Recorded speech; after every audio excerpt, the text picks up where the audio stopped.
What's up, everybody? This is Edward back with another video, and I just wanted to give my really quick. I was on Mr. Fantastic's thing. Shout out to him. I know he had to go. I mean, like everybody can't be doing no long live streams. So I get it.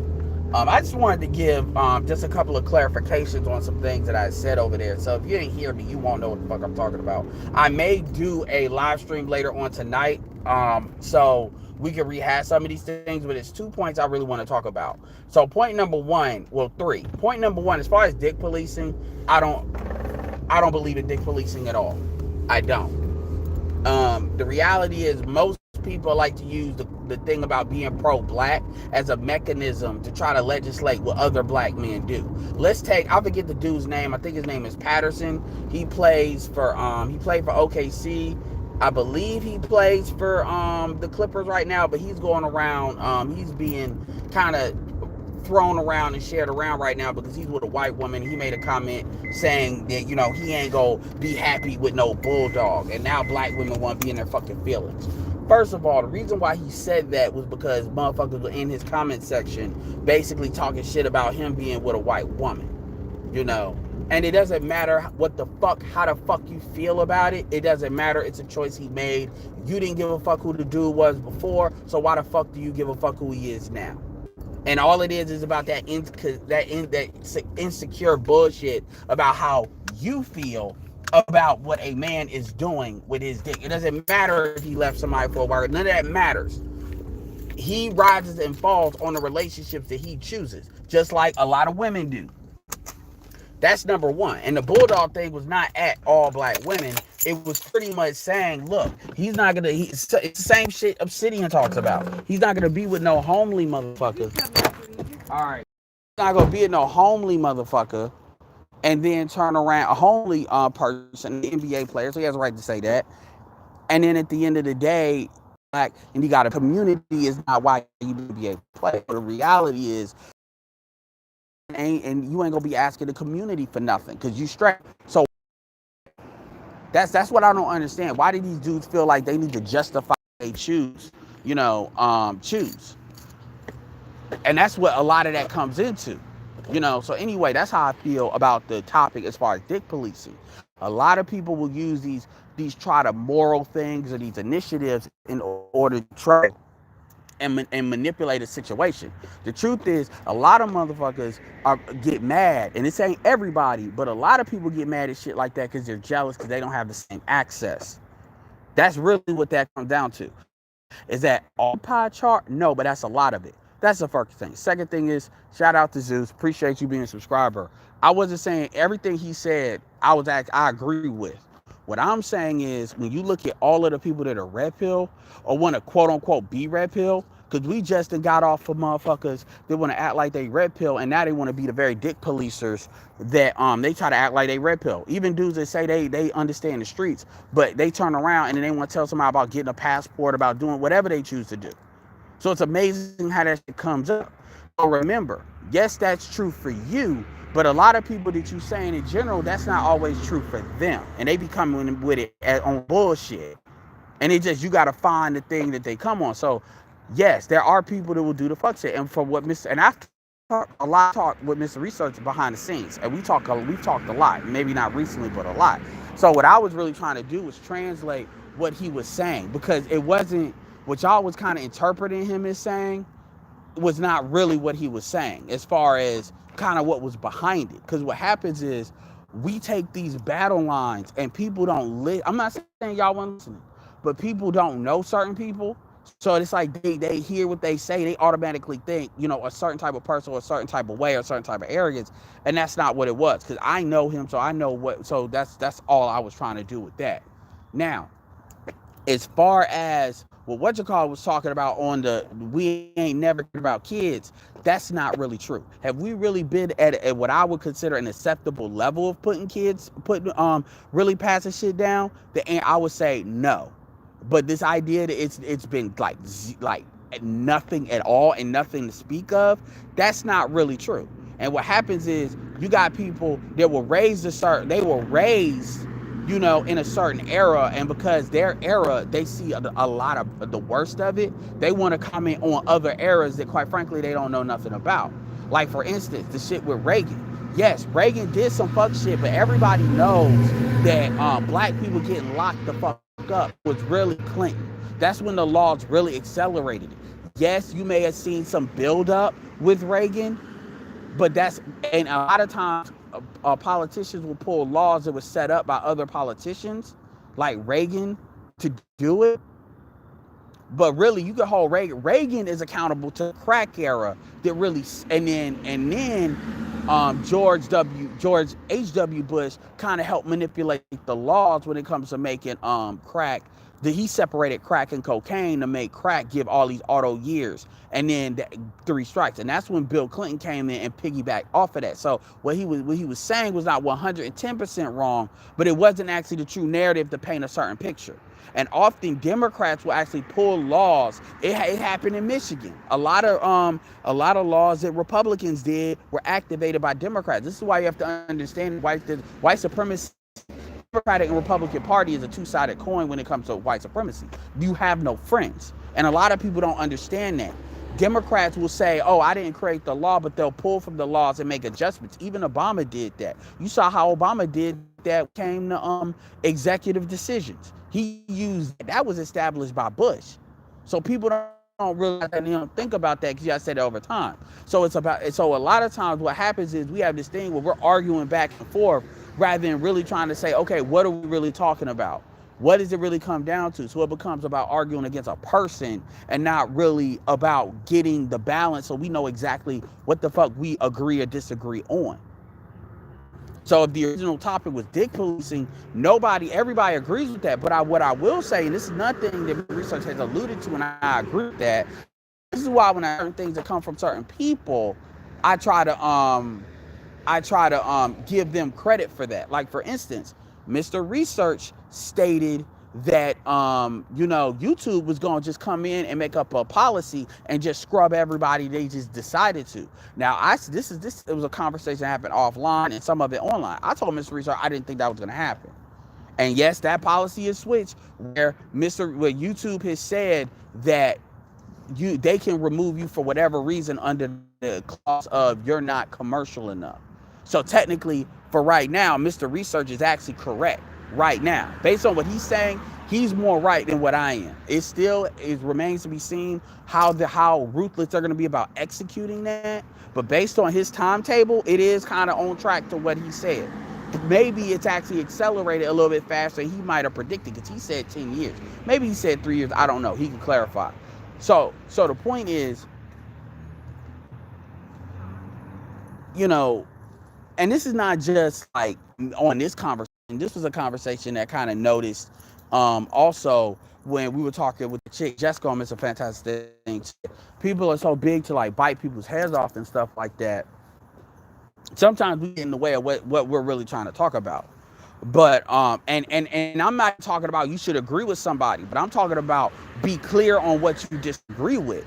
Because a lot of times we let people escape certain things by just focusing on one thing, and then they get to kind of hide behind the real fuck shit that they're coming with. That's all. But I wasn't coming in and talking about, oh, you wrong and you this and you that. But at the end of the day, yeah, man, a lot of black people, like, and that's really what a lot of it comes down to, because you don't see this same smoke really. You really, this is what I was gonna say. Another thing too, you got to keep in mind is you got a lot of dudes that they have this thing where it's like they want it's not so much validation. But I'm not saying all black men do it, but we're not going to act like black men don't be putting white women on a pedestal or non-black women on a pedestal.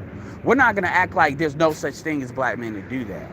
And here's my thing is, this is why I always tell you all, do not go red pill for black women to only be blue pill for non-black women. It has nothing to do with the black community. That's why you shouldn't do that. When you put other women on a pedestal, what you're essentially doing is you're creating a blind effect to those other women. So those other women can come in and fuck you over. Another thing Mr. Research said is a lot of motherfuckers don't understand that you're going up against another group's family. that's a lot more intact than yours. Hence why you put them in the pedestal in the first place. And if you're not really prepared for that, you're gonna get absorbed into that. You're a utility for what they're trying to do. Now, some people may be cool with that. And if you're cool with that, then that's fine. But don't act like that's not happening. And don't get mad when somebody actually brings that up. Because people will sit there and then say, I'm doing this for culture. And then at the same time, it's like they haven't even thought about, they haven't really put to the floor. And to be fair, shout out to fair and shout out, there's others. There's others that really say, look, we're gonna raise our kid conversation, but you're fetishing. And it's obvious. And a lot of times that's goofy. And this is coming from dudes that do date mainly non-black women. Glendon Cameron is one of the main ones that will say, do not call black white women snow bunnies. Do not fetish these motherfuckers, because they ain't all that. Same thing with other dudes. And they mainly don't deal with black women. So this is not just coming from me and I'm just trying to sneak in some pro-black shit on you. In order to do what's in your best interest, you always have to be mindful of what your best interest is. But if you sit there and you covet something and you put this on, it's no different. Simping for a bitch is simping for a bitch, whether you doing it racially, whether you doing it whatever. And you can look at a lot of NBA players and see how they get played doing that shit. And NBA players are apex alphas in the physical and economic. Yet they get played like a motherfucker. Lamar Odom, DeAndre Jordan, Paul George. Because they have, and I've seen New York dudes do it all the time. Yeah, man, she ain't white, she's Spanish. And so when we start having these ADOs, or non-ADO, ADO, whatever the fuck you want to call it, Foundational Black Americans, basically our shit conversations, then all these dudes come out the fucking woodwork. We ain't talking about dudes that are first, second generation. We talk about dudes that are us, but because they dick is in a Latin bitch, now a Latin bitch can say nigga. Fuck the white women for a second. Now a Latin bitch can say nigga. You know, all of a sudden, you know, you want to be pro everybody. You want to be people of color rather than, I'm not even talking about being for black community, black women. I'm just talking about pro black male. Now, all of a sudden, these niggas want to argue because they fucking a bitch. They get just like Shannon Sharp. You know, now all of a sudden you justifying police brutality because you've been fucking a white blonde bitch. I'm like, nigga, go to Europe and have at it.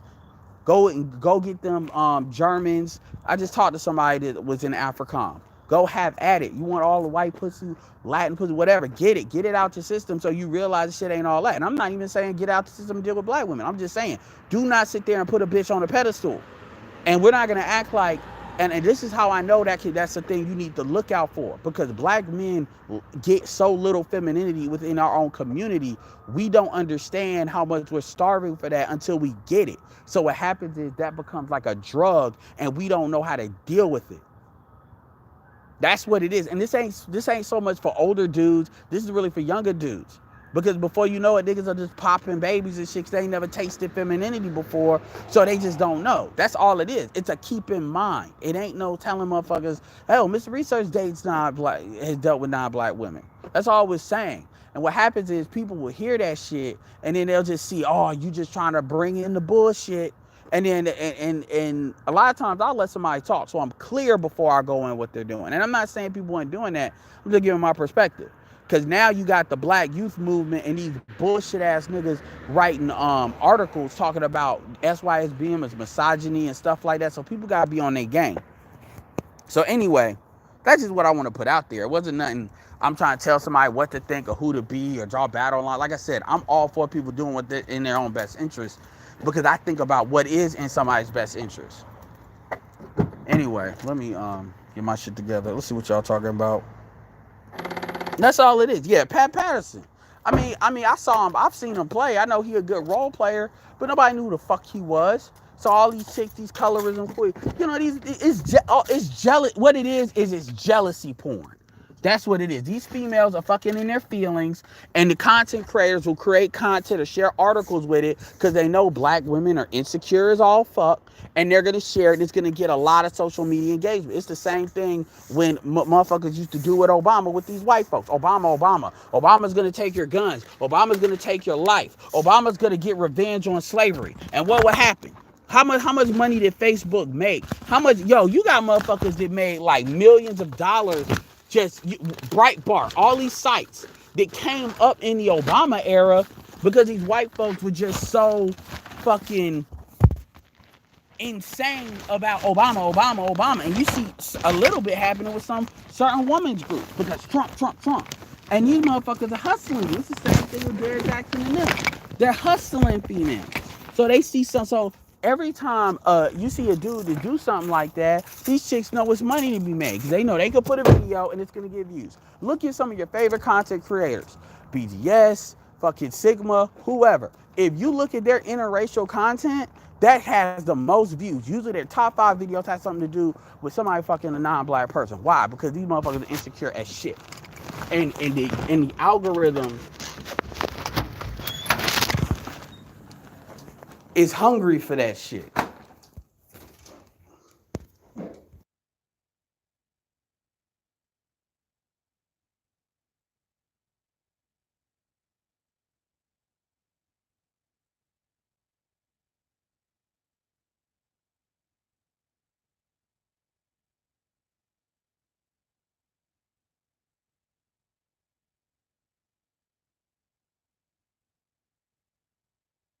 Yeah, but that's what it is. So remember that they make money when they see stuff like that because you got to remember, like if you get 100,000 views is worth you got to remember now people are getting donations too. So $1 in donations is really worth 1,500 views. That's really what it's worth. Then you got to keep in mind too, the YouTube takes X off the top. So these people be getting 100,000 views. They be getting $150 a pop or whatever that equates to. So they hustling and they know they hustling.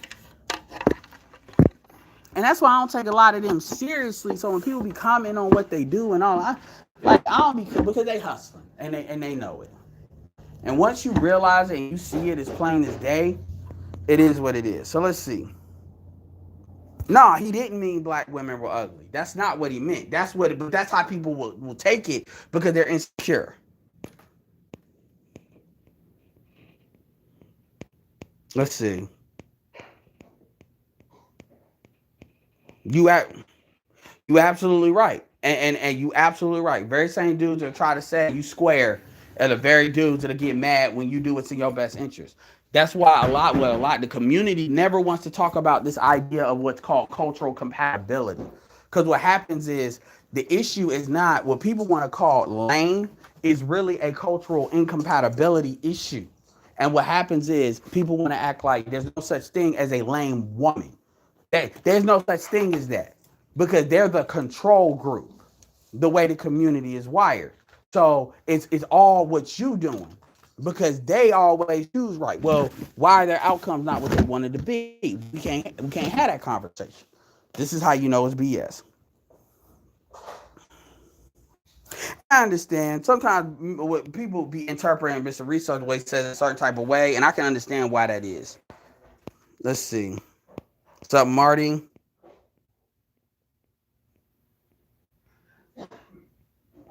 That's funny. Yeah, like I said, that female that was on Mr. Fantastic thing, she was a good sport about it. A lot of people wouldn't have held their composure. They do get played like regularly. Jay, like,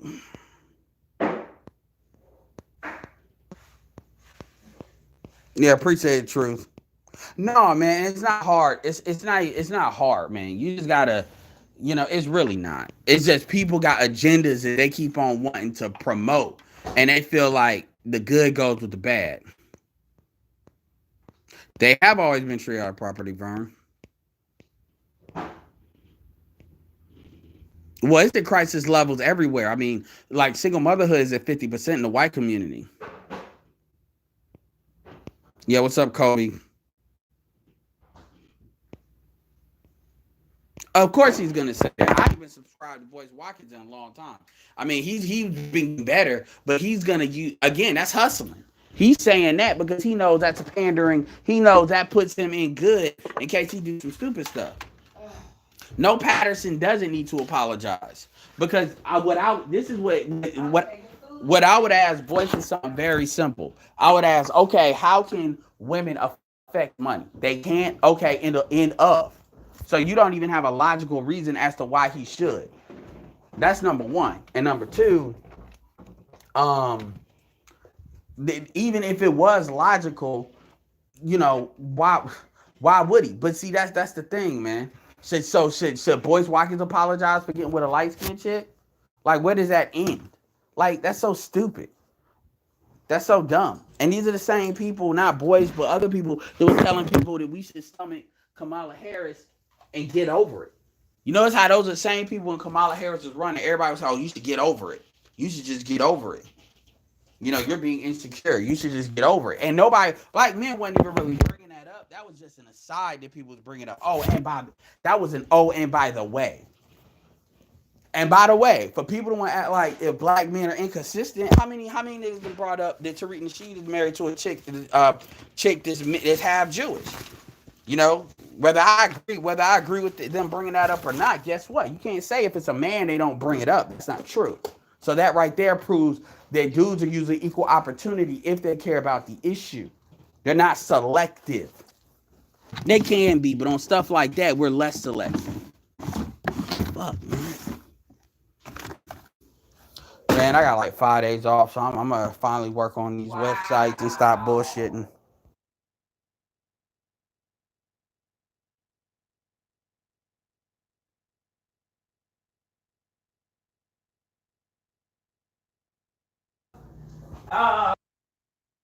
Anyway, I'm over at my parents' house, man, so. So, yeah. Peace out. Peace out.